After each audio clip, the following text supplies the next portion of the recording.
So we got one last topic. In this next topic, we're going to talk about the ultimate life hack and why you should buy a Tesla because of the efficiency and everything about it. So we'll make the case on why Tesla makes the most sense, a Tesla vehicle, or really just an electric vehicle and how it makes the most sense. But if you're just joining in, my name is Dennis. I love talking about Tesla hacking, as I like to call it, but basically just getting the best thing on a Tesla at the best possible price or just getting really good financing. So if you're interested in any of that, please hit that subscribe. And so let us take a look at this. Here's the article from Inside EVs, which kind of inspired me to talk about this. But here's the title. Here's why you should buy an EV. It's not just about going green. And so if we go down to the different aspects of it, the reasons why they recommend buying a Tesla or buying an EV is that, number one, the performance EVs are quick, fun, and quiet. Yeah, 100% I agree with that. Electric cars are definitely a lot faster than a lot of different vehicles out there on the road. With that instant torque, you can basically drive in a different manner. It's more ADD, I guess, in a sense. You get instant gratification. You can kind of go wherever you want at any turn. And they're also fun, very fun, because they're fast, maybe also a little bit dangerous, and really quiet. There's no rumble, there's no exhaust, there's none of that. And so you can sneak up on people, which I don't know if that's a benefit, but definitely a hack. The next thing is the tech and features. I mean, Tesla notably is very intuitive, definitely very a luxury technology at the end of the day as well. And Tesla is always updating their vehicles with latest updates like fart mode. But really the biggest benefit to us as owning a Tesla is dog mode. We love taking our dogs out and having that peace of mind that the AC is on. We can check on them with the camera. The Sentry mode on the interior cam is really, really nice and always being enhanced at the end of it. But the biggest thing I would say with the technology aspect is Tesla autopilot. I think that's a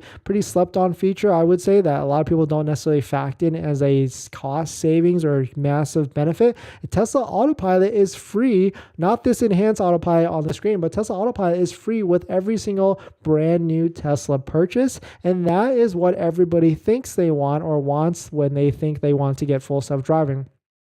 Autopilot keeps you in the lane. It accelerates for you. It decelerates for you. It's great on road trips or open highways or even like 30 to 1 hour commutes, because once you throw it in autopilot, you can essentially relax a little bit. There's not a bunch of micro movements that you have to focus on when driving a regular car. So you can just throw it in on autopilot, let the vehicle drive for you all the way down to your destination, and then you can sit back, relax, listen to a podcast, or even do other things while your vehicle is essentially driving for you. So I like to tell people that you essentially can get maybe even 40%, 50% of your time back that you normally would lose commuting or driving around wherever. The next one that Inside EV goes to is storage and space. I mean, that's not a shocker that because there's no engine and all these different things in a regular vehicle, in an EV, there's more space for you to store certain things so that you can essentially take more things when you're driving and around.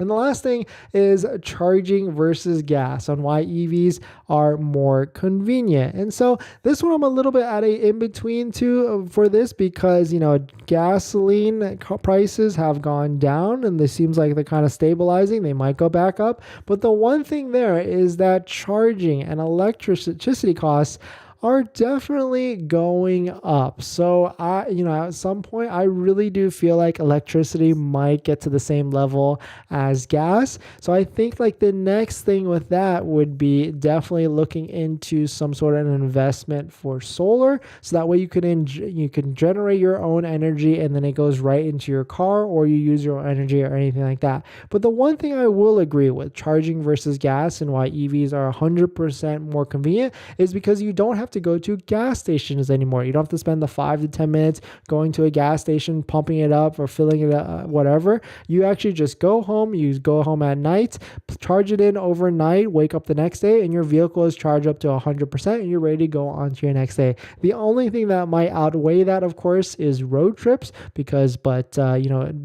stopping off the side of the road, going to a supercharger and spending the 20 to 25 minutes to charge it up. That can definitely add to any sort of road trip. But the thing with that is on any road trip, you're most likely stopping over the side of the road to go to the bathroom or picking up snacks anyways. So it could definitely make a lot of sense at the end of the day. So those are kind of like my main things on why buying a Tesla is kind of a life hack. And just at the end of the day, buying an electric vehicle could be more efficient for your lifestyle based upon these reasons. And the biggest thing, another thing that I also like to mention is that, how intuitiveness that Tesla is with their technology. They always enhance it in different things. Like the one thing I always like bringing up is about the Bluetooth with a phone Bluetooth in Tesla. Usually in any other Bluetooth car, when you're on the phone with someone and you walk near your car just takes over, and then you got to play this puzzle game between, or this musical chair game to figure out like, okay, do I have to go into the car to take over the phone call or anything like that? But with Tesla, when you're on your phone and on Bluetooth,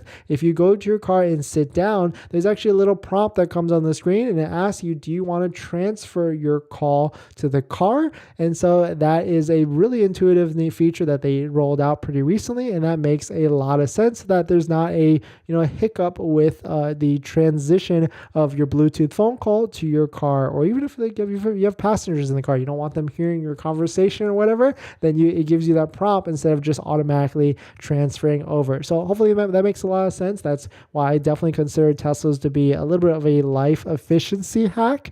But let me know what your thoughts. Let me know your thoughts in the description or even in the comments below. But we're going to jump into the live stream comments.